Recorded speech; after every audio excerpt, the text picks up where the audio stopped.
Assalamu alaikum, friends. Palestine.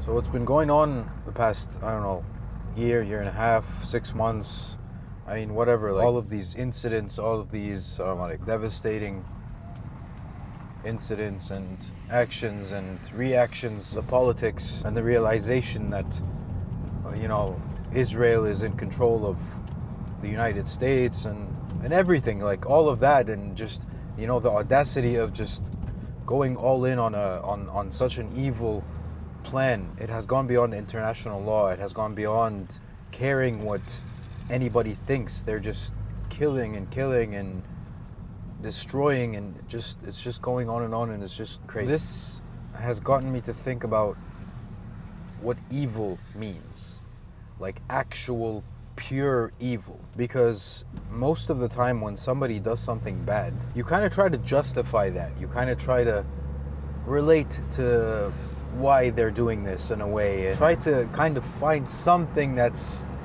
understandable in their story so they don't come across as evil.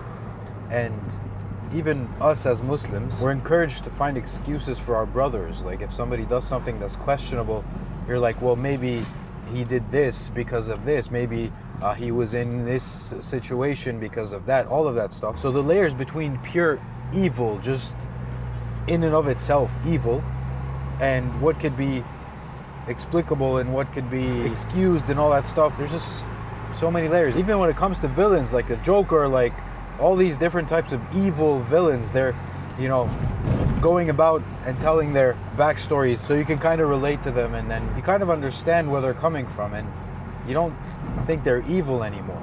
You think that, oh, well, maybe he's been through this or that, and then that's why he is this person, and you kind of excuse them a little bit. You don't call them evil. So the thing about evil is you justify the bad thing that you do. And even if the whole world tells you that that's evil, you keep doing it. And the issue is they claim that their religion tells them to do this. And that is a terrible thing. And that's a very distinct issue when it comes to people claiming that Islam preaches hatred, preaches violence, and that's not the case. Everybody now knows what religion, or so-called religion, preaches this violence. I say so-called because we believe that there's only one religion, and that is Islam, and that the true Jewish people would have embraced Jesus Christ, which then had embraced Islam. If they were living when the Prophet ﷺ came to be. So you have these people following false teachings, thinking that, yes, you have to kill children because these children will then come to be adults, and then they will be a threat to us and all that stuff. So this justifies killing the children. Most Jews now know that this is wrong, and the leaders are just going berserk and just killing everybody because it's a political thing. And the fact of the matter is, Zionism has always been a political movement. So for me to observe these extremes, to see what evil, pure evil can be like. We hear about Hitler, we hear about Genghis Khan and all these people, but we haven't seen this in our lifetime.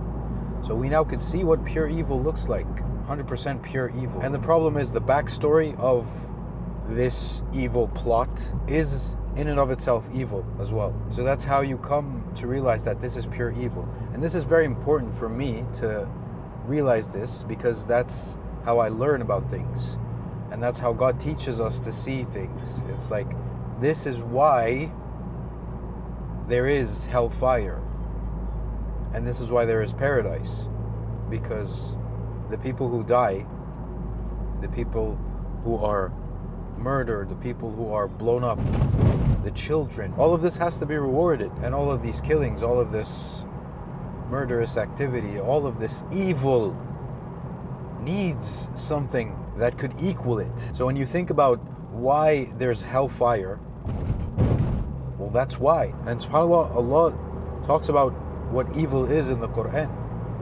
The word shar has been mentioned many times. So when Allah talks about evil, this is what He talks about, subhanahu wa ta'ala. This is what He wants us to observe. This is human nature. This is the extreme side of human nature.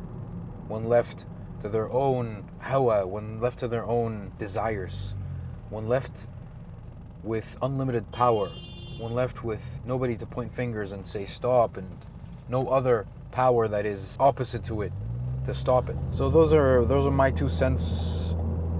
Those are my observations. That's what I think about.